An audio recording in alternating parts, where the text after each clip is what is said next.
Le président Trump vient de dire, il y a 2 jours, que la guerre en Iran se passe très bien, que notre blocus est hermétique, que rien ne passe, et qu'il est dans une sorte de période de semi-négociation, pendant que j'imagine, il essaye de comprendre ce qui se passe. Pendant ce temps, la guerre continue, même si elle est suspendue ou dans une phase non cinétique. La guerre n'est pas terminée. Il n'y a aucun accord. La question est donc, où cela nous mène-t-il? Car le détroit d'Ormuz reste pratiquement fermé. Un peu de pétrole passe, mais de très loin pas autant que nécessaire, et rien de comparable à ce qui transitait avant la guerre. La question est donc de savoir combien de temps nous pouvons maintenir cette situation, et s'il existe une issue. Et sans doute que la meilleure personne à laquelle nous pouvons penser pour nous aider à répondre à cette question, c'est Larry Johnson, ancien analyste de la CIA, roi de Sonar21.com, et bien sûr, Larry Lachemise. Je veux dire, l'icône de la mode vestimentaire de notre univers. Larry, comme toujours, bienvenue de nouveau dans l'émission. La Floride tropicale, les chemises hawaïennes, vous savez, elles ont toutes des noms différents. Mais vous les maîtrisez tous. C'est ce que tout le monde doit comprendre. Écoutez, vous maîtrisez aussi autre chose, la compréhension de ce qui se passe en coulisses, de ce qui fait que les choses fonctionnent ou ne fonctionnent pas. Et je veux commencer, et en fait aujourd'hui on va simplement s'appuyer sur votre site sonar21.com parce que vous y avez publié un excellent travail que nous devons examiner, car cela a un impact direct sur notre capacité ne serait-ce qu'à tenir, sans même parler de mener ce combat, s'il dégénère en une nouvelle crise. Or, depuis le début, l'une des choses dont le président Trump se vante, c'est que nous avons envoyé dans cette région une armada massive, avec des moyens aériens et navals, dans le Pacifique, enfin pas dans le Pacifique, pardon, en Méditerranée, dans cette partie du monde, dans le golfe d'Oman. C'est infaillible, c'est parfait, aucun problème. On peut faire ça toute la journée, mais vous avez des sources qui disent oui, pas si vite.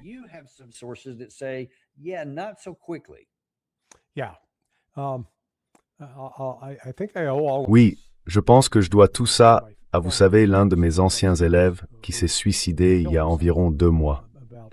C'était un infirmier de la marine. Il a passé toute son affectation avec les marines. Les marines l'avaient formé comme tireur d'élite et il s'est suicidé. Et ça, enfin, c'était tellement... Vous savez, il avait l'âge de mon fils. C'était quelqu'un de formidable. J'ai écrit à ce sujet. Eh bien, ça a trouvé un écho chez un certain nombre de militaires, chez d'autres personnes qui ont servi, chez d'autres qui traversent le même genre de difficultés que Jamie. Ils ont pris contact avec moi. J'ai donc commencé à recevoir des informations. Et puis, il y a les mamans en colère. Cette femme-là, par exemple, son fils est marin sur le Tripoli. Elle m'a contacté au départ, furieuse, et elle m'a dit, « Écoutez, mon fils est parti sur cette mission. »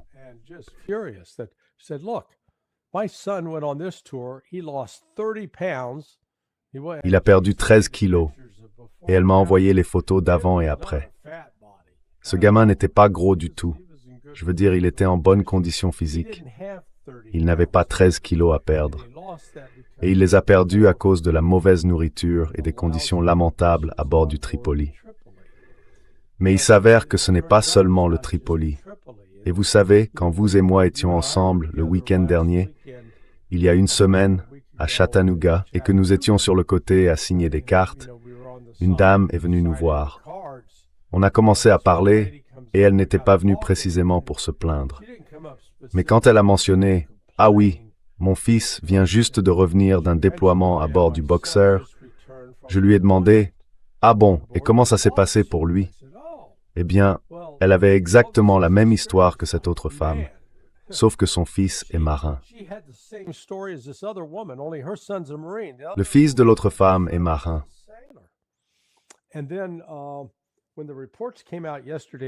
Et puis, hier, quand The Guardian a publié des informations faisant état d'au moins 6 tentatives de suicide ou suicide à bord de l'USS Abraham Lincoln, un autre ami que je vous ai présenté, là encore, il m'avait contacté au départ à cause de l'article que j'avais écrit sur Jamie Lee. Cet ancien officier était d'abord, vous savez, un simple militaire du rang. Il a participé à l'invasion initiale de l'Irak en 2003, puis il est allé à West Point. Aujourd'hui, il est président de promotion de sa classe de diplômés. Et il dit que l'une des responsabilités qui vont avec, quand ils mettent à jour la liste des officiers décédés de leur promotion, c'est de déterminer si les hommes qui se suicident doivent être considérés comme des pertes au combat ou non.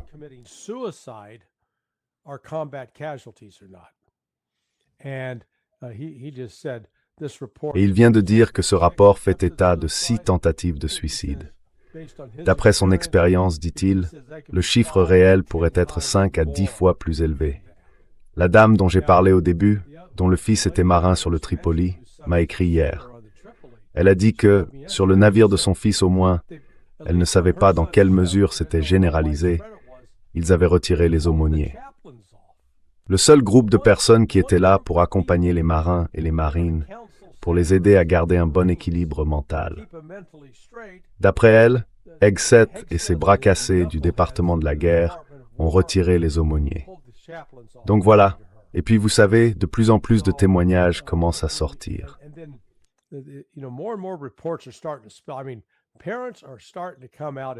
Je veux dire, les parents commencent à se manifester en nombre, parce qu'il n'y a pas que le Tripoli, il n'y a pas que le boxeur, il n'y a pas que l'Abraham Lincoln, et ils signalent une nourriture vraiment déplorable pour les militaires du rang. Un ancien premier maître de la Navy m'a dit, « Les premiers maîtres ont toujours bien mangé. » Oui, parce que ce sont eux qui font tourner le navire. Mais vous savez, les officiers ne descendent pas manger avec les hommes du rang. Alors ils ne voient pas ce que vivent les marins au quotidien. Et puis vous travaillez sans toilette qui fonctionne. Et vous savez, les gens, enfin j'imagine, vous savez, j'ai grandi dans une famille avec 3 frères, un frère et 2 sœurs, et papa et maman. On n'avait qu'une seule salle de bain. Je sais donc ce que c'est que de faire la queue pour aller aux toilettes. Mais en mer, ce n'est pas agréable, et c'est l'un des problèmes auxquels ils sont confrontés. Oui, et on peut le constater. Je pense que les nouvelles d'aujourd'hui en apportent d'autres exemples. Donc ce ne sont pas seulement des anecdotes. On commence à voir que c'est généralisé. Je ne sais pas si vous pouvez nous éclairer là-dessus. Quelqu'un demandait à un employé pourquoi il n'y avait pas de lait. Il a répondu que le navire de ravitaillement qui vient ici ne peut pas apporter de fruits et ce genre de produits, parce qu'ils ne restent pas frais assez longtemps jusqu'à leur arrivée. Donc ils n'ont rien eu de frais, à part de la viande, parce qu'elle est congelée. Il vient manifestement de l'écrire. Et parfois, même ça arrive à varier. Que pouvez-vous nous dire, Larry, sur la manière dont ces déploiements sont conçus? Comment sont-ils censés fonctionner? Ce n'est pas comme si on n'avait jamais envisagé que si nous entrions en guerre contre quelqu'un, nous pourrions devoir être déployés. Ces navires peuvent rester en mer pendant un certain temps. Il faut bien avoir un système capable de maintenir les équipages en bonne santé et de les nourrir avec des aliments qui ne sont pas avariés. Qu'est-ce qui est en train de dysfonctionner?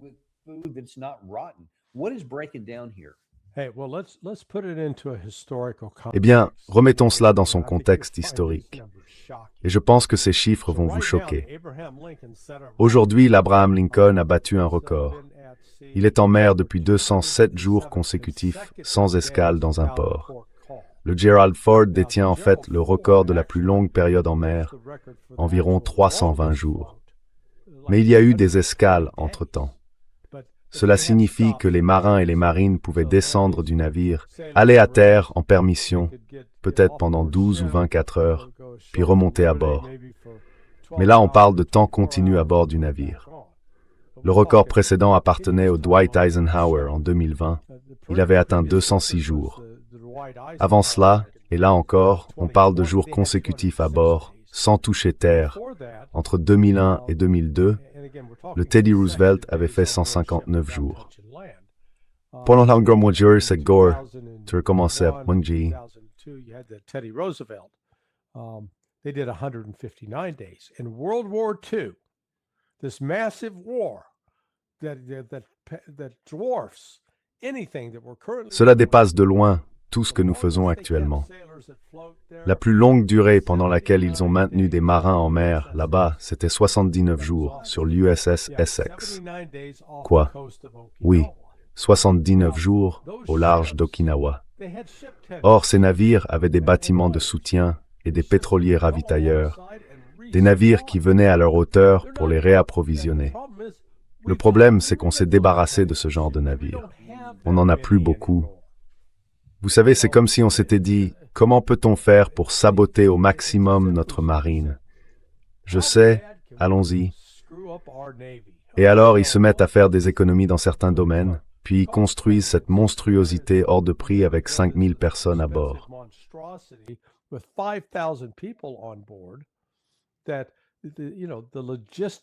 Vous savez, les exigences logistiques que cela implique sont tout simplement inconcevables. Et c'est l'une des raisons pour lesquelles nous nous effondrons. Mais vous savez quoi? J'en tiens aussi les officiers responsables. C'est donc un échec dans la chaîne de commandement, de Donald Trump à Pete Hegseth, à Hung Cao, le secrétaire à la marine par intérim, au général Dan Kane, président des chefs d'état-major interarmés, jusqu'aux officiers qui se trouvent réellement à bord de ce navire. Ils ne prennent pas soin des troupes. C'est leur toute première responsabilité en tant que commandant. Veiller à ce que leur personnel soit correctement pris en charge.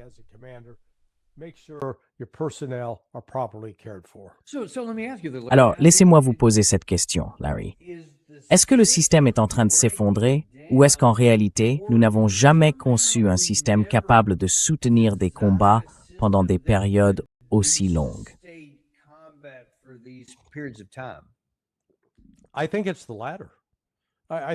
Je pense que c'est la deuxième hypothèse. Je pense que c'est simplement une absence totale de planification. Ils ne s'assoient pas pour réfléchir de manière dynamique et critique. Si nous allons faire ça, qu'est-ce que nous devons faire? Ça se voit par exemple dans le programme dont nous allons parler pour construire davantage de missiles patriotes. Là encore, on pourrait penser que si vous avez ce système d'armes que vous considérez comme un élément essentiel de votre défense, vous auriez planifié et identifié ce dont vous avez besoin pour le fabriquer. Avons-nous suffisamment de fournitures? Quelle est notre chaîne d'approvisionnement pour nous assurer que nous pouvons construire quelque chose? Je veux dire, ce genre de planification élémentaire. Elle n'a pas lieu. C'est ça qui est si choquant. Et puis, quand ils ont ces personnels en mer depuis, vous savez, on en est maintenant à 209, 210 jours, n'est-ce pas? Ces garçons et ces filles établissent un nouveau record. Et ce n'est pas un record qu'ils seront fiers de porter.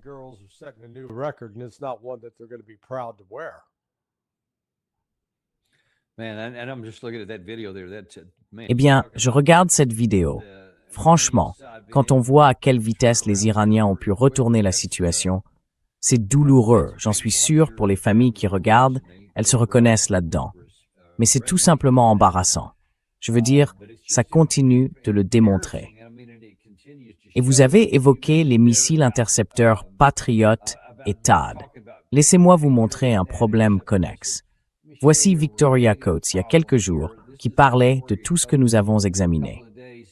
Et laissez-moi poser un peu le contexte. Rappelez-vous, c'est le résultat de notre action quand nous avions suffisamment de PAC-3, de THAAD et ainsi de suite. Voilà ce qui passait quand même. Ce sont toutes nos cibles qui ont été touchées. Donc, à la lumière de ce qui n'a pas marché ici, voici ce qui, apparemment, et ce n'est pas seulement Victoria Coates qui le dit, elle ne fait qu'en parler, voici ce que le Pentagone présente comme la solution à ce problème.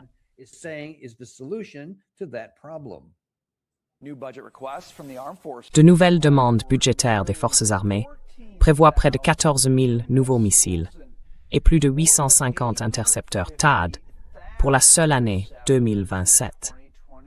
Une hausse majeure, alors que les États-Unis cherchent à reconstituer des stocks épuisés et à renforcer leur préparation militaire.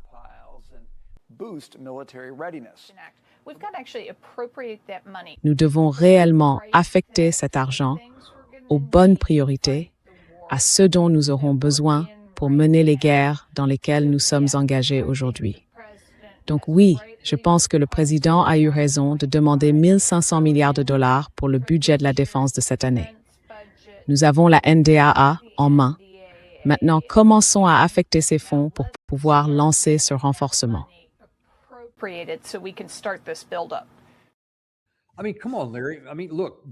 Enfin, Larry, soyons sérieux. Je veux dire, regardez, si ces choses n'ont pas marché, c'est parce que je ne sais pas ça, vous n'arriverez tout simplement pas à passer au travers. Et bien sûr, là, c'est le côté offensif qui ne fonctionne pas. Mais nos systèmes de défense aérienne, comme le montre Ted Postol, ne fonctionnent tout simplement pas. Pourquoi est-ce qu'on dirait simplement « Oui, achetons-en beaucoup plus et ça résoudra le problème ».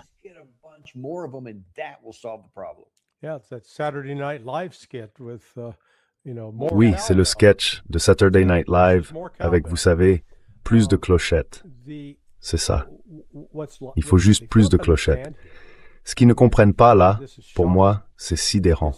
C'est comme si on disait « Hey Danny, je vais te payer 10 000 $ pour faire un gâteau, mais je vais te donner ni farine ni œufs. Bonne chance. » Vous allez vous retrouver là à vous dire « Mais comment diable je vais faire un gâteau sans farine ni œufs? Je peux peut-être faire quelque chose, mais ce ne sera pas le gâteau. » Et donc, dans cette situation, il y a 2 minéraux critiques de terres rares qui servent à produire des aimants.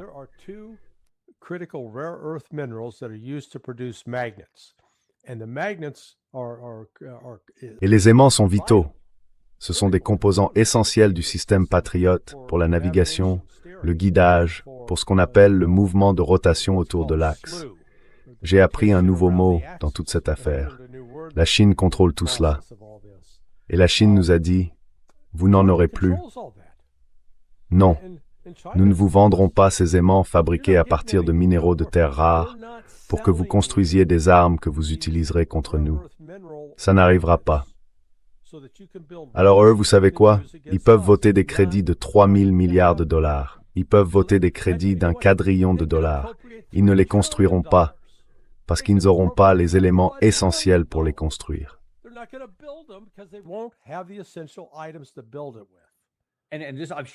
Et je montre ici un autre graphique de Sonar 21.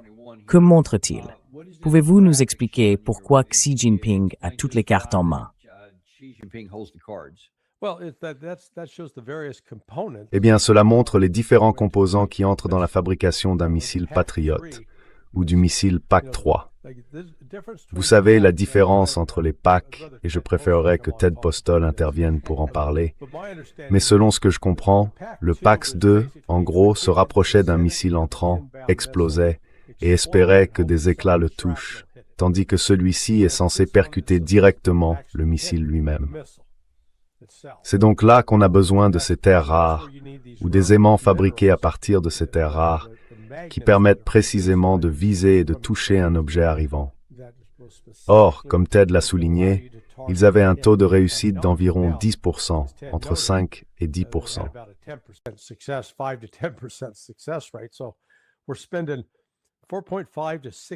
Donc aujourd'hui, on dépense entre 4,5 millions et 6 millions de dollars pour faire ça. En plus, ce missile PAC-3, c'est comme une invention de Rube Goldberg. Rube Goldberg était un personnage des années 60. Il imaginait les systèmes les plus alambiqués, les plus complexes. Vous aviez toutes sortes de machines, de leviers et de mouvements, juste pour verser une tasse de café, par exemple. Et c'est ce qu'ils ont créé avec le PAC-3. Il y a au moins 20 sous-traitants différents qui doivent fabriquer les différents composants du système. Alors oui, à un moment donné, ça pourrait devenir un programme de création d'emplois. Mais ils ne seront pas capables de livrer le produit final.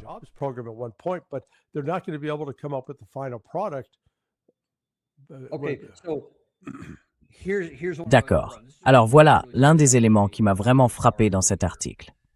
Vous avez écrit que le samarium et, je ne le prononce peut-être pas correctement, l'yttrium sont les 2 terres rares au cœur de cette histoire. Et pour les deux, l'emprise de la Chine est totale. L'yttrium, c'est saisissant. Entre 2020 et 2023, la Chine a fourni 93% de ses importations. Pour le samarium, c'est pire, mais d'une manière plus subtile. Le problème, ce n'est pas le minerai brut. C'est la séparation et le raffinage des terres rares lourdes pour les transformer en matériaux utilisables. Et là, la Chine domine, avec pratiquement un monopole. En 2023, la Chine représentait 99% des terres rares mondiales.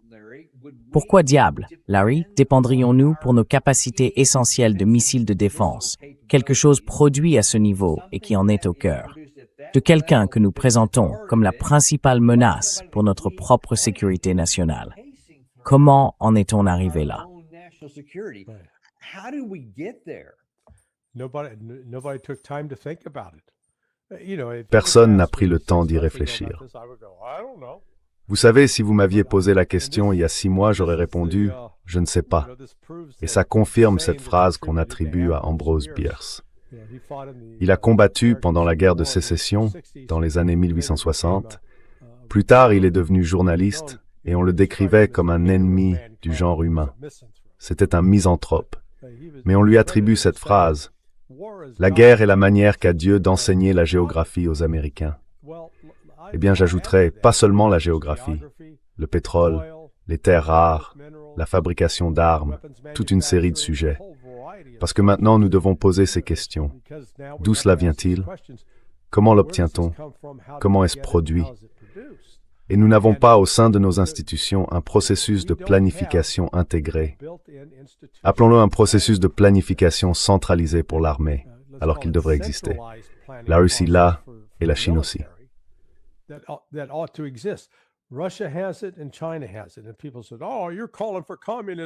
Et les gens ont dit, « Oh, vous appelez au communisme ou à l'autoritarisme. » Non. Ce que je demande, c'est qu'on arrête de brader nos besoins en matière de défense et de sécurité nationale au profit de l'industrie privée, du secteur privé. Arrêtons d'en faire un domaine où des gens peuvent gagner des milliards de dollars, devenir extraordinairement riches, tout en produisant de la merde, des choses qui ne fonctionnent pas. Vous savez, dans ce pays, nous avons les minerais de terres rares à l'état brut, la matière première. Mais ces minerais bruts ne servent à rien si on ne les transforme pas. Et c'est là que la Chine contrôle le système. Elle a développé les capacités de transformation, en partie parce que c'est assez dangereux pour l'environnement. C'est un procédé assez polluant là où il est réalisé. Et les États-Unis ont décidé, pas dans mon jardin, non, non, non, on va pas faire ça. Alors voilà, on a refilé ça à la Chine. Les Chinois ont trouvé le moyen de le faire. Et puis vous savez, en même temps, ils cherchent aussi comment dépolluer tout ça pour ne pas en mourir à cause des dégâts environnementaux. Mais aujourd'hui, nous sommes piégés parce qu'il n'y a aucune solution réaliste à l'horizon d'ici 4 à 5 ans. Et ajoutons à cela que le ministère de la Défense ou le ministère de la Guerre montre bien que la main droite et la main gauche ne savent pas ce qu'elles foutent. Ils ont adopté une nouvelle réglementation qui criminalise toute entreprise achetant des terres rares à la Chine. Donc d'un côté, on dit « Hey, Lockheed Martin, allez-y, commencez à produire. On a besoin que vous multipliez les volumes par 4, par 5. Procurez-vous ces terres rares en Chine. » Et de l'autre, on dit « Et si vous le faites, on vous poursuivra en justice. » Oui, c'est très logique.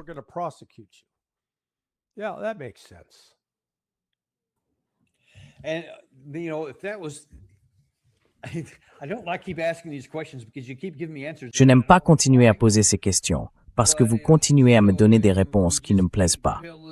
Mais en même temps, je veux dire, on ne cesse de décortiquer tout ça, couche après couche, et on découvre des choses de plus en plus laides.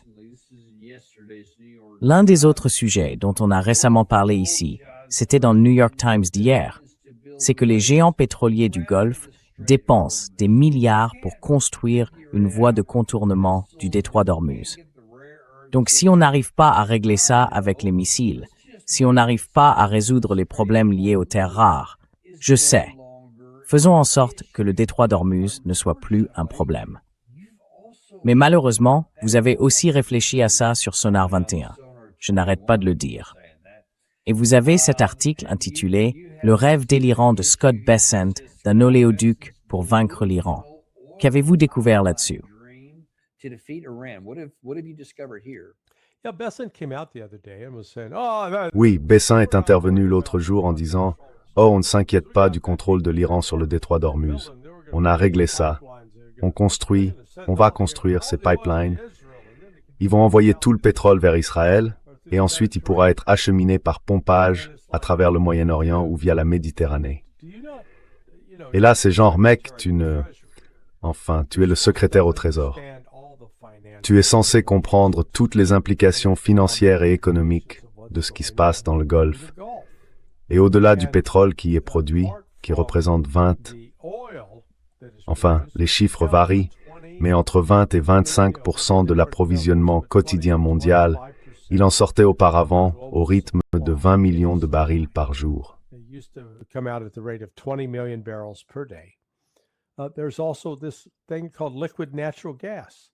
Il y a aussi ce qu'on appelle le gaz naturel liquéfié, le GNL, qui était produit principalement au Qatar. Et quand on produit du GNL, on extrait aussi de l'hélium. Je crois que le plus grand producteur d'hélium au monde a été les États-Unis. Mais le deuxième, représentant environ 40% de l'offre mondiale, c'était le Qatar. Et en plus de cela, lors du traitement du pétrole, on récupère du soufre et de l'urée, qui sont des sources majeures pour les engrais. Donc, encore une fois, quand on regarde les quantités évoquées, cela représente entre 30 et 35% de l'offre mondiale d'urée et de soufre et 40% de l'offre mondiale d'hélium. Et aucun de ces produits, le GNL, l'hélium, le soufre et l'urée, ne peut être transporté par pipeline.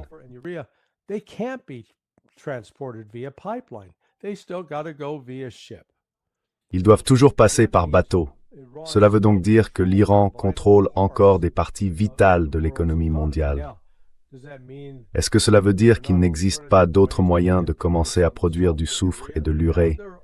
Si, il y en a, mais pas à court terme, rien qui puisse se faire dans l'année ou les 2 ans qui viennent. Et c'est pareil, l'hélium, c'est une toute autre question. Vous savez, c'est lié à l'extraction de gaz naturel liquéfié. Mais cela exige aussi certaines installations de traitement. Donc, le fond du problème, c'est qu'ils pensent pouvoir construire rapidement un réseau de pipelines, ignorer les difficultés liées à la construction d'un pipeline, puis les vulnérabilités de ce pipeline face à des attaques de l'Iran ou des Houthis au Yémen, s'ils décident de s'en prendre à eux.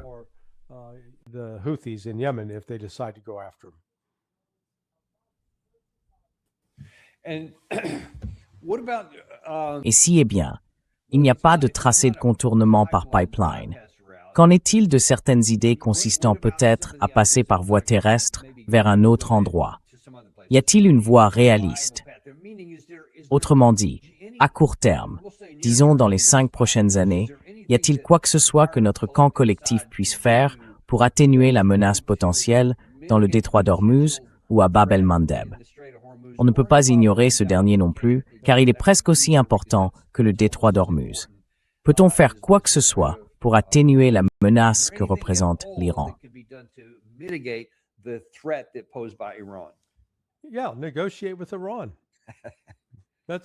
Oui, négocier avec l'Iran. C'est aussi simple que ça. Il suffit de dire « D'accord, oui, vous avez raison, vous nous avez eus ». Et donc négocier un accord avec l'Iran. L'Iran exige des réparations. Trump ne voudra pas les payer. Mais au final, je pense qu'il le faudra. Parce qu'on vit dans ce fantasme selon lequel les dégâts économiques causés par cette guerre sont limités et superficiels, qu'ils ne sont ni profonds ni durables. C'est tout le contraire. Aujourd'hui, nous avons une pénurie mondiale de diesel et de carburant à aviation. C'est parce que le pétrole qui sortait du Golfe Persique et les raffineries conçues pour traiter ce type précis de pétrole n'en reçoivent pas assez pour produire du diesel et du carburant à aviation. Ils ont dit, eh bien, nous avons beaucoup de ce pétrole brut léger aux États-Unis.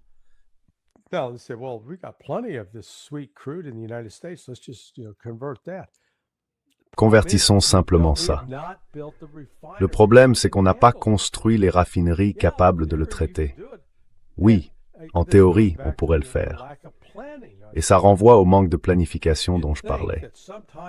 On pourrait penser que, à un moment donné, au cours des 30 dernières années, quelqu'un, et encore une fois, je ne mets pas ça sur le dos de Trump, c'est bipartisan, démocrate comme républicain, aurait dit d'accord, on a une abondance de ce pétrole brut léger, mais seulement 30% de nos raffineries sont équipées pour le traiter. Il faut construire davantage de raffineries capables de le traiter afin d'être indépendants sur le plan énergétique. Personne ne l'a fait, pour une raison ou une autre. Enfin, je sais pourquoi l'industrie pétrolière ne l'a pas fait. Elle gagne plus d'argent, ses marges sont plus élevées avec les raffineries de pétrole brut lourd et soufré.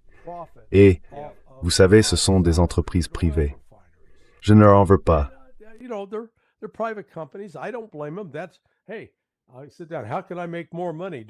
C'est, bon, je m'assois et je me demande comment je peux gagner plus d'argent en faisant ceci ou cela. Ils ne voyaient pas ça comme un service public. Mais c'est là qu'il y a, vous savez, le décalage qu'on a aujourd'hui. Je dirais qu'on a financiarisé notre système de sécurité nationale. Pas seulement du point de vue militaire, mais aussi du point de vue énergétique, n'est-ce pas? Et c'est l'une des raisons pour lesquelles la Russie et la Chine réunies ont des budgets de défense qui représentent 25% du nôtre, soit un quart. Et pourtant, avec ça, vous savez, les Russes produisent des missiles hypersoniques. Les Chinois affirment en avoir. Notre ami Andrei Martyanov le conteste, mais ils ont été capables de développer d'importantes capacités militaires dans divers domaines, sans avoir à dépenser 1 500 milliards de dollars.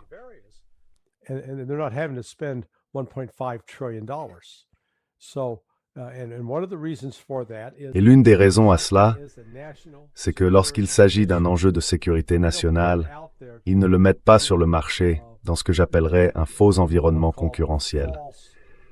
Parce que souvent, on aime faire comme si, par exemple, ils allaient attribuer les contrats pour le missile Patriot. Mais aujourd'hui, ce n'est pas une question de concurrence. Lockheed Martin s'est imposé en disant « Nous sommes les seuls capables de le fabriquer ». Or, ils n'utilisent peut-être pas les techniques les plus récentes et les plus performantes, et ils ont sous-traité à des sous-traitants. Au lieu d'avoir une industrie responsable devant le gouvernement, à laquelle on dit « Voilà ce que vous allez produire ». On a vu qu'en Russie, pendant l'opération militaire spéciale, ils ont été très rapides et flexibles. Vous savez, pas comme les récits rigides qu'on nous racontait sur l'Union soviétique.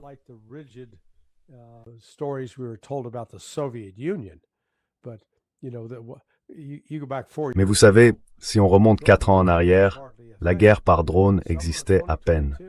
À l'été 2022, les drones, c'était juste quelque chose d'occasionnel. Bon sang, regardez l'évolution depuis. Vous avez des drones de surveillance, des drones suicides, des drones à fibre optique, des drones propulsés par des moteurs à réaction qui deviennent en gros des sortes de missiles de croisière miniatures. Donc oui, ça a changé la phase de la guerre au sol pour les troupes. Et c'est là que le ministère russe de la Défense ne s'est pas enlisé dans « Oh, il faut faire une étude, maintenant il faut lancer un appel d'offres ». Puis arrivent toutes les pressions politiques de la part de députés de la Douma qui disent « Eh, écoutez, mon cousin a une usine, il faut lui confier ça. » Vous voyez? Ce qu'on a aussi ici, aux États-Unis, n'est-ce pas?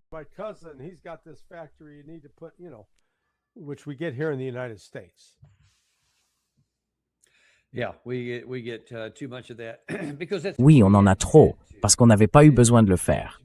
C'était facile, parce que ces gens-là gagnent de l'argent. Ces gens-là font du lobbying auprès du Congrès. Ces gens-là financent les campagnes électorales pour le Congrès. Je veux dire, on déplore souvent le lobby israélien et son influence sur notre politique. Ces gens-là font pareil. Et personne ne remet rien en question. Parce que chaque président, et je dis bien chaque président, a affirmé qu'on était la puissance militaire la plus incroyable de l'histoire du monde. Bla bla bla. Les gens regardent autour d'eux. Ils se disent, j'imagine que c'est vrai, alors pourquoi changer?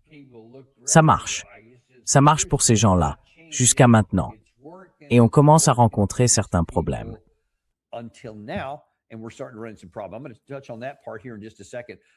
Je vais aborder ce point dans un instant.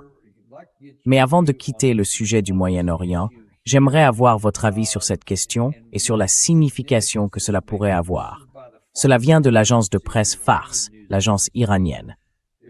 Ils disent qu'une délégation irakienne de haut niveau chargée de la sécurité s'est rendue en Arabie Saoudite et qu'aujourd'hui, à Bagdad, une délégation de haut niveau en matière de sécurité, dirigée par le chef d'état-major et le commandant en chef des forces armées, est arrivée en Arabie Saoudite pour examiner plusieurs dossiers sécuritaires et des questions d'intérêt commun. Alors, selon vous, de quoi pourrait-il s'agir? Pourquoi l'Iran souligne-t-il que l'Irak et Bagdad se rencontrent sans aucune mention d'un Américain? Qu'en pensez-vous?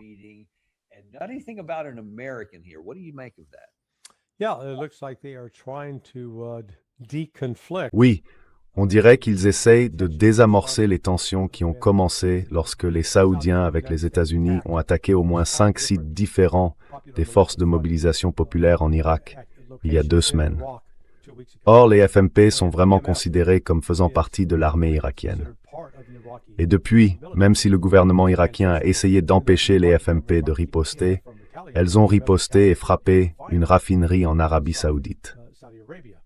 J'ai comparé l'Arabie Saoudite à un type qui vit dans une chère maison en verre et qui décide de se lancer dans un concours de jet de pierre avec son voisin qui possède une carrière de pierre et vit dans une maison en briques. Ce serait complètement absurde. Qu'est-ce qui pourrait mal tourner? Oui, il va avoir quelques vitres cassées.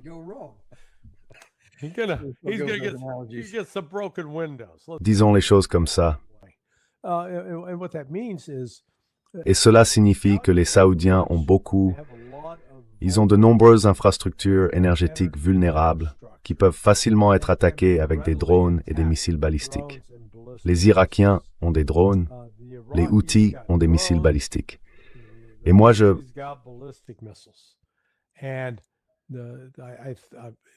Et tous les deux ont beaucoup de missiles.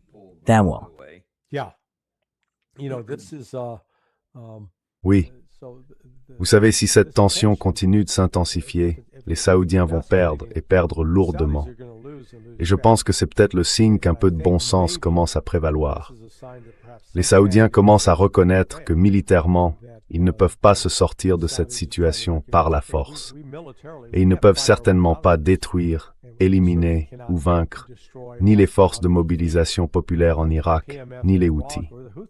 Et tout cela se déroule sur fond de l'accord, du pacte de défense signé il y a 1 semaine à la Mecque entre la Turquie, le Pakistan et l'Arabie Saoudite. Moi, je l'appelle la MTO, vous savez, l'Organisation du traité du Moyen-Orient. MTO.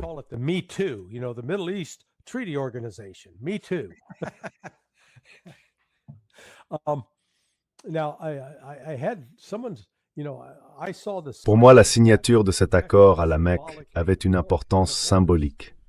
Et c'était bien le cas.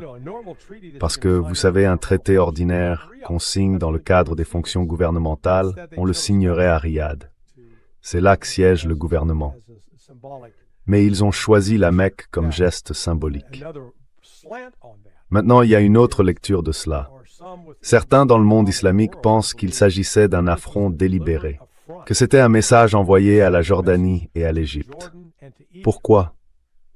Parce que vous savez, si l'on remonte au conflit qui sépare essentiellement les chiites des sunnites, tout tourne autour de la question de savoir qui était le successeur légitime du prophète Mohammed. Et les chiites soutiennent qu'il s'agissait de l'imam Ali, le petit-fils du prophète.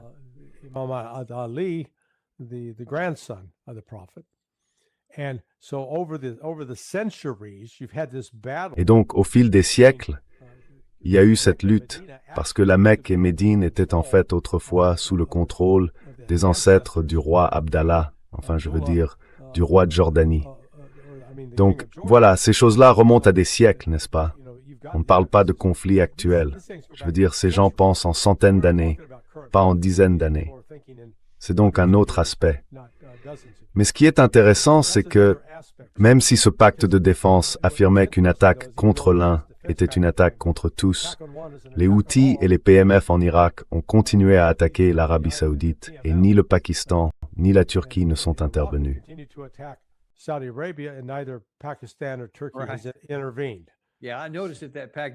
Oui, j'ai remarqué que ce pacte ne prévoyait aucun mécanisme d'application, seulement cette déclaration selon laquelle une attaque contre l'un est une attaque contre tous. Mais aucune déclaration du genre « oui, et je viendrai vous aider si ça arrive ». C'est un peu comme, vous savez, oui, c'est mal, donc je ne suis pas sûr que ça ait beaucoup de poids.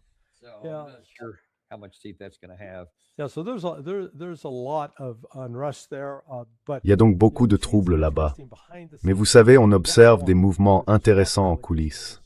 Par exemple, cette délégation irakienne qui se rend en Arabie Saoudite. Il y a eu 3 ou 4 vols différents d'Oman vers l'Iran au cours de la dernière semaine, enfin depuis vendredi dernier. Certains spéculent que les Émiratis envoient de l'argent qui avait été gelé sous les sanctions précédentes. Ils débloquent cet argent et le restituent à l'Iran. Et cela pourrait éventuellement se faire dans le cadre de négociations discrètes avec les États-Unis. Les Pakistanais affirment que les négociations sont en cours. Ils affirment qu'ils parlent à J.D. Vance.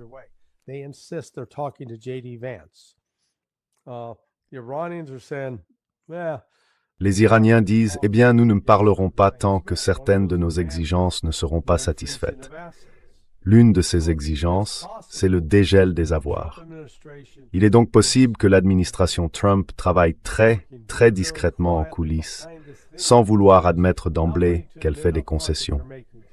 Ils vont se présenter en disant « Bon sang, on leur a montré, on leur a donné une leçon. » Mais en réalité, ils font des concessions pour rouvrir complètement le détroit d'Ormuz et tenter de revenir à un fonctionnement normal. Mais je tiens à le souligner. Même s'ils rétablissent pleinement la situation, vous savez, même si dès demain, tout le monde peut entrer et sortir sans aucun problème.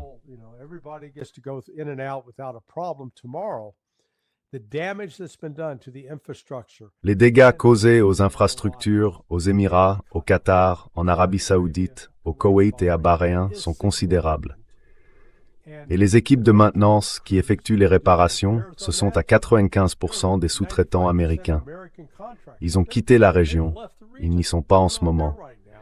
Et leurs entrepôts, où ils stockaient les pièces de rechange et tout le reste, ont été détruits, m'a-t-on dit, par un expert de l'énergie sur place. Donc voilà, cette perturbation économique va durer. Elle va se poursuivre pendant des mois. C'est pas quelque chose qu'on peut simplement régler avant les élections de mi-mandat.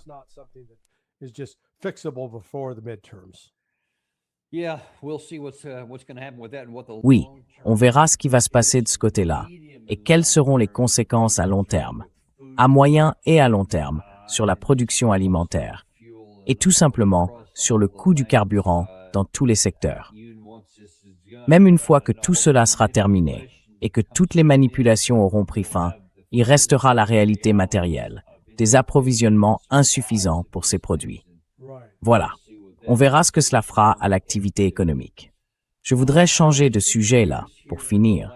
J'ai fait une émission plus tôt ce matin sur les raisons pour lesquelles l'Amérique a en substance programmé son propre échec dans cette guerre, dans la guerre entre la Russie et l'Ukraine, et dans notre soutien à ce camp-là.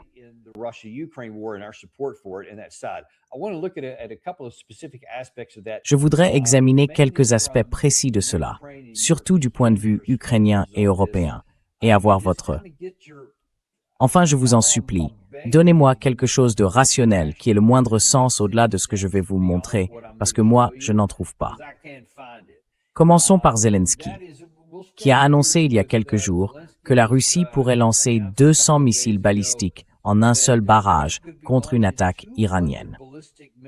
Cela intervient alors qu'il demande davantage de missiles intercepteurs. Des missiles intercepteurs qui n'existent pas, des missiles intercepteurs qui ne fonctionnent pas.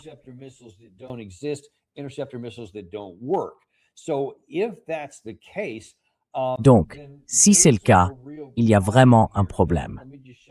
Et laissez-moi vous montrer quelques statistiques que j'ai ici.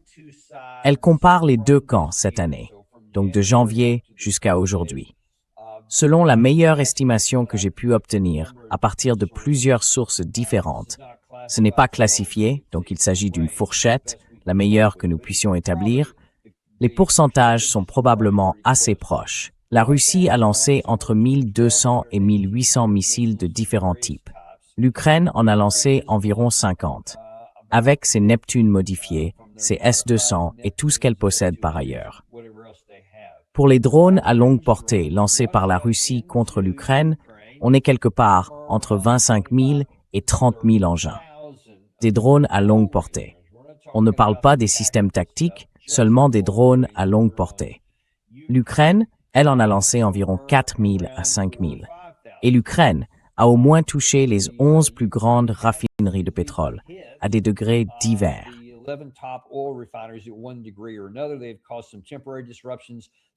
Elles ont provoqué des perturbations temporaires. Certaines leur ont coûté plus longtemps. Il y a des effets temporaires, mais la Russie continue de fonctionner, et ainsi de suite. Ensuite, regardez l'électricité. D'ailleurs, la Russie n'a frappé aucune de ses installations en Ukraine, parce qu'il n'y en a plus qui fonctionnent. Elles ont été détruites plus tôt dans la guerre. Elles n'ont pas été réparées.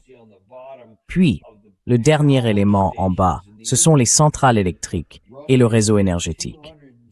La Russie a mené 217 attaques directes contre des cibles prioritaires de dégradation du réseau, contre environ 10 du côté ukrainien.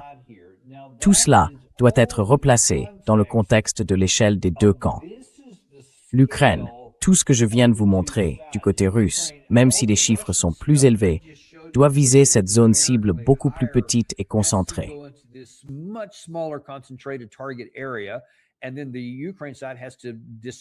Et puis, le camp ukrainien doit se disperser sur toute cette carte de la Russie. Enfin, il faut regarder les capacités de production d'armes. L'Ukraine en produit entre 10 et 20 par mois, selon les différents types ici, et moins de 5 pour les engins expérimentaux à longue portée. Et vous voyez le camp russe là. Et c'est peut-être même sous-estimé. Mais voilà le problème. L'Occident n'a pratiquement plus rien à donner dans aucune de ces catégories. Et si vous regardez simplement la géographie, une grande carte face à un petit morceau, à la même échelle, le fait que le camp ukrainien ou européen n'a plus de missiles intercepteurs de défense à fournir, tandis que les Russes accélèrent leur production de missiles balistiques, comment cette guerre pourrait-elle tourner autrement qu'à l'avantage de la Russie?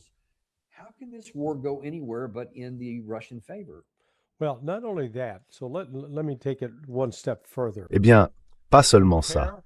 Alors allons un peu plus loin. Comparez l'Ukraine à l'Iran. L'Iran est 3 fois plus grand que l'Ukraine, géographiquement. Prenez bien la mesure de ça. Ensuite, regardez ce graphique que vous venez de montrer sur le nombre d'attaques russes, rien qu'en 2026. Et ce serait bien d'afficher aussi un graphique indiquant combien de missiles et de drones à longue portée les États-Unis ont lancés, ainsi que le nombre de raffineries de pétrole que nous avons frappées en Iran. Tout ça, et ce qu'on voit très vite, c'est à quel point l'effort américain contre l'Iran a été pitoyable, minuscule.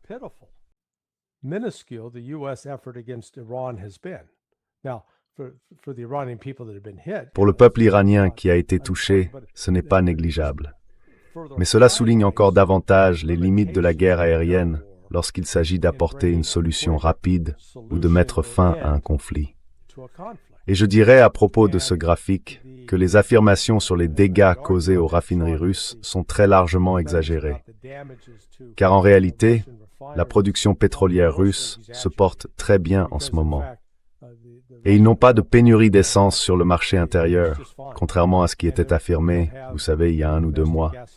Mais les Russes ont littéralement neutralisé, semble-t-il, à peu près toutes les stations-service situées à l'est du Dniepr, dans des endroits comme Zaporizhia, Dnipropetrovsk ou la région de Sumy.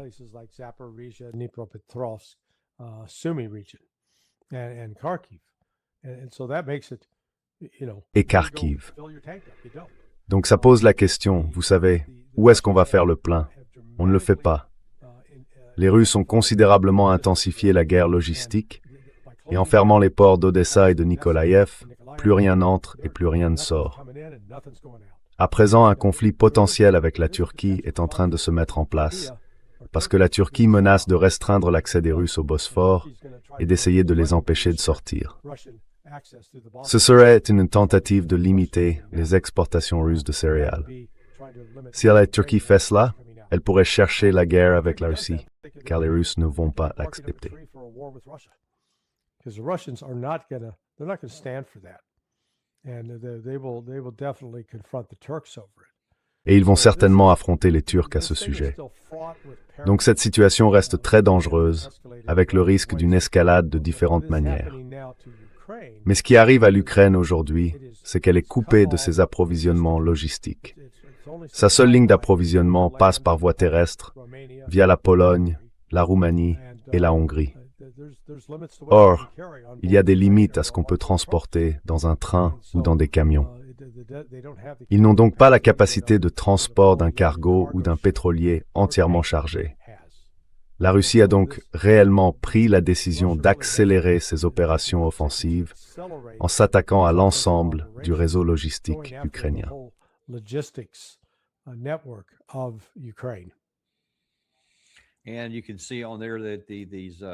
Et vous pouvez voir ici que ces ports dont vous parliez, le Bosphore, ainsi qu'Odessa et Mykolaïv, ça va aussi poser un vrai problème. Encore une fois, je ne sais tout simplement pas quelle peut être la suite pour eux. Et l'un des autres graphiques qui m'a vraiment frappé ce matin, que j'ai montré, ce n'est pas celui-là, c'est celui-ci. Quand on regarde le potentiel total de mobilisation, la base de mobilisation, c'est-à-dire les tranches d'âge que vous voyez là, des deux pays, en fonction de la population qui reste en Ukraine, on est à environ 30 et quelques millions contre 5 ou 6 millions. Donc si on entre dans une guerre d'usure, avec tous ces autres éléments réunis, il n'y a littéralement aucun espoir pour l'Ukraine de gagner une guerre d'usure. Et pourtant, voilà ce que je voulais vous montrer. J'ai fait ça ce matin, mais je pensais à vous en l'affichant. Et je ne vais même pas vous prévenir de ce qui arrive. Mais j'aimerais vraiment avoir votre réaction à propos de ce géant intellectuel de l'Occident, un type qui s'appelle Ben Hodges.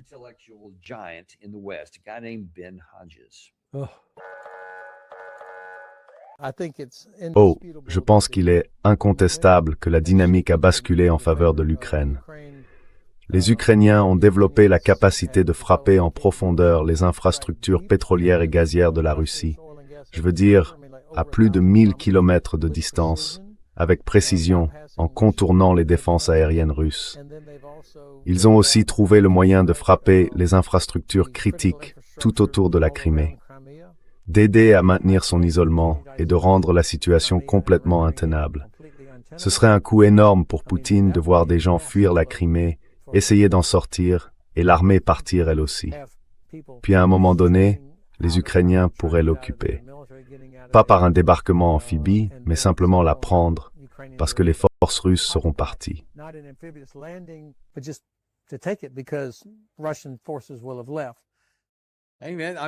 Amen. Enfin, les forces russes vont simplement quitter la Crimée et l'abandonner. Et puis les Ukrainiens vont juste entrer en célébrant, j'imagine. Qu'en dites-vous?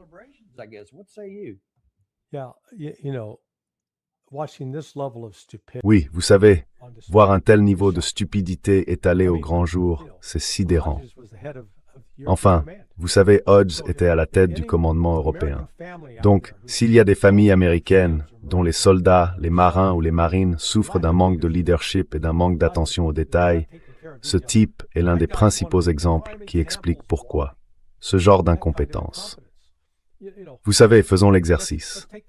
Donnez-moi la liste des villes, des bourgs, des localités, des villages que l'Ukraine a repris aux Russes, dont elle a pris le contrôle et qu'elle continue de contrôler depuis 6 mois. Vous savez combien il y en a? 0.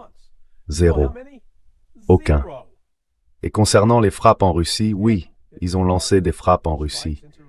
Mais comme vous le montrez sur ce graphique, la Russie est tellement... Ils peuvent frapper à 1000 milles à l'intérieur du territoire russe. Oh, c'est profond. Ça pénètre à peine. À peine.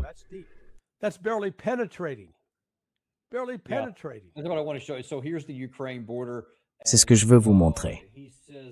Donc voilà la frontière ukrainienne. Et il dit un peu plus de 1000 kilomètres. Voilà 1000 kilomètres ici. Donc ça vous donne à peu près cet arc-là.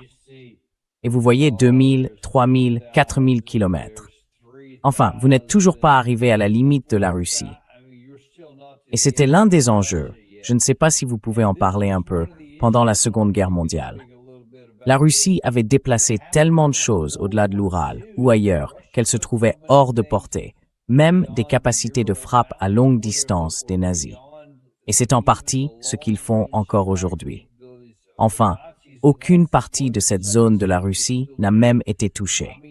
La Russie n'est-elle pas intelligente? N'ont-ils pas compris ça, une fois de plus, cette fois-ci? Yeah, no, they're very much on top of it. You know that. Oui, non. Ils maîtrisent très bien le sujet.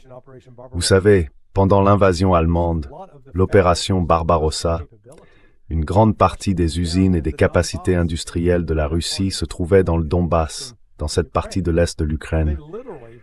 Ils ont littéralement démonté les usines, chargé les équipements, les machines, tout dans des trains, les ont envoyés de l'autre côté de l'Oural, puis les ont reconstruites.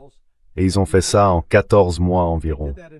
Je veux dire, c'est l'un des efforts logistiques les plus remarquables de l'histoire de l'humanité. Mais c'était par nécessité. Ils avaient besoin de ces usines. Et on parle d'usines sidérurgiques, d'accord? On ne parle pas simplement d'un atelier de menuiserie où l'on fabriquait des tables. Et depuis, la Russie a stratégiquement implanté les différentes ressources critiques, là encore, au-delà de l'Oural. Une autre dimension est apparue cette semaine.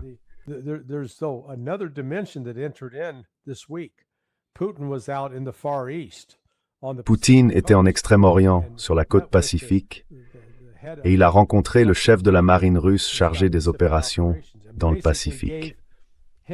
En gros, il lui a donné le feu vert pour qu'il puisse commencer à arrêter tout navire battant pavillon du Royaume-Uni, de la France, tout navire européen, parce que les Russes vont désormais faire aux Européens ce que les Européens essayent de faire aux Russes. Les Russes ont dit d'accord, on peut jouer à ce jeu-là à deux, et nous allons y jouer dans le Pacifique. Donc Poutine fait monter les enchères sur tous les fronts, ils ne reculent pas, ils sont clairement en train d'escalader, et la guerre s'intensifie, pas dans le bon sens pour l'Ukraine.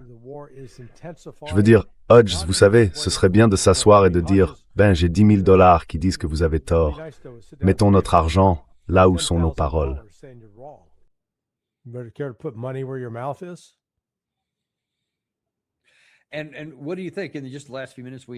Et selon vous, dans les quelques minutes qu'il nous restent, où cette guerre peut-elle mener?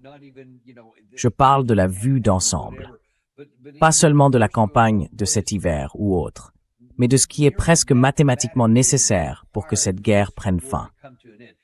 Si vous acceptez l'idée que sur le plan personnel comme culturel, l'Ukraine est totalement engagée jusqu'au bout, qu'elle méprise la Russie et qu'elle veut gagner, et que la Russie est elle aussi totalement engagée sur le plan culturel et considère qu'il s'agit d'une menace existentielle contre elle. Les deux camps le pensent. Donc aucun des deux ne va relâcher son intensité. Aucun ne va se retirer simplement parce qu'il décide que le coût est trop élevé. Si c'est le cas, tout repose alors sur les capacités matérielles dont dispose chaque camp. Alors, comment cette guerre pourrait-elle se terminer autrement que par une victoire russe? Et combien de temps pensez-vous que cela pourrait prendre?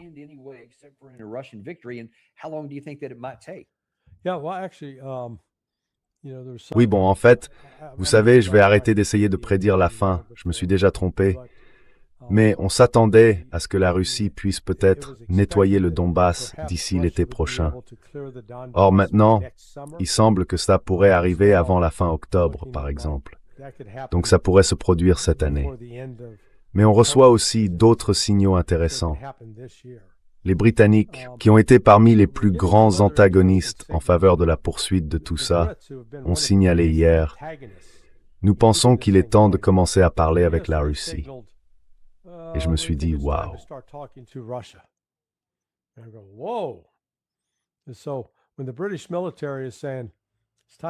Et donc, quand l'armée britannique dit qu'il est temps de commencer à parler avec la Russie, j'y vois le signe qu'elle reconnaît avoir de gros problèmes et qu'elle sera du mauvais côté si cette guerre s'étend à l'Europe.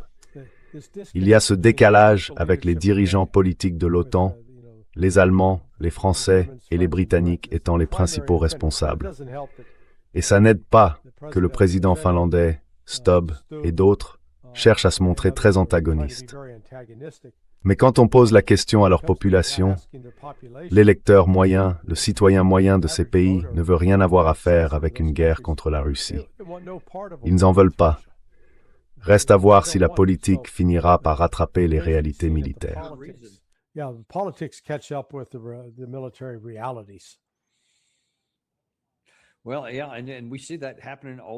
Oui, et on voit cela se produire dans ces deux conflits. Vous l'avez souligné, à la fois dans vos articles sur Sonar 21 et dans ce dont nous avons parlé ici. Le manque de planification des États-Unis et le manque d'anticipation sont tout simplement alarmants. Cela touche ces deux théâtres d'opération et n'annonce absolument rien de positif pour notre sécurité nationale à l'avenir. J'espère seulement que nous nous réveillerons à temps pour voir les conséquences de ces échecs et pour faire quelque chose dès maintenant, pour écarter toutes ces conneries et commencer à apporter des corrections. Je ne sais pas si cela arrivera, mais au moins, on l'espère.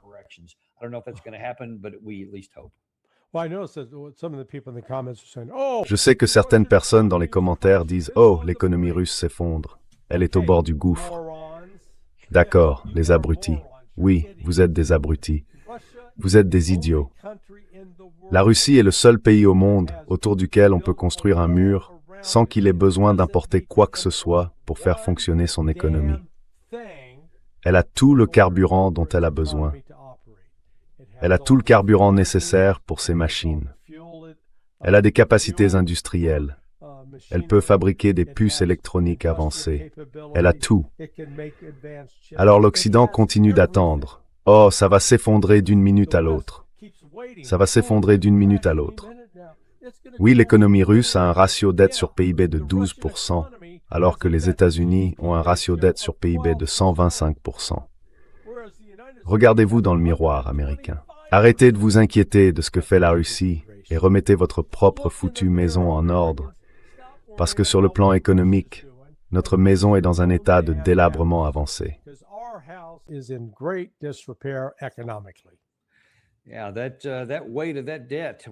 Oui, le poids de cette dette. On est à près de 40 000 milliards de dollars aujourd'hui. L'avenir ne s'annonce pas très bien. On verra ce qui va se passer à ce sujet. Écoutez, nous vous remercions vraiment beaucoup d'être venus aujourd'hui. Merci, comme toujours. Et rappelez aux gens ce qu'est Sonar 21. Nous venons de parler des 3 principaux articles, mais il y a toutes sortes de contenus excellents et ça continue d'être mis à jour. Alors, vous devriez consulter Sonar 21 régulièrement. Merci beaucoup, Larry. Nous vous apprécions toujours autant. Salut, Danny. C'est toujours un plaisir d'être avec toi, mon frère. Merci, mon ami. Et il nous reste encore 2 émissions, donc on a un programme bien chargé aujourd'hui. Nous recevons le Commodore Steve Jeremy, qui va parler de certains problèmes au sein de la marine. On en a évoqué quelques-uns dans les infos aujourd'hui. Il a d'autres éléments éclairants que vous voudrez voir. C'est à 13h aujourd'hui. Puis à 14h, nous aurons une table ronde avec Matt Ho et Kelly Vlahos, 2 de nos amis très appréciés ici. Ils ont beaucoup de choses intéressantes à dire sur la façon dont nous choisissons les mauvaises guerres à mener. On vous retrouve donc à 14h dans le Daniel Davis Deep Dive. Nous n'avons pas vraiment de sponsor, et il y a une raison à cela. Nous ne voulons pas vous assommer avec une avalanche de publicité. Cliquez sur le bouton « J'aime » et bien sûr, partagez ceci avec quelqu'un que vous aimez.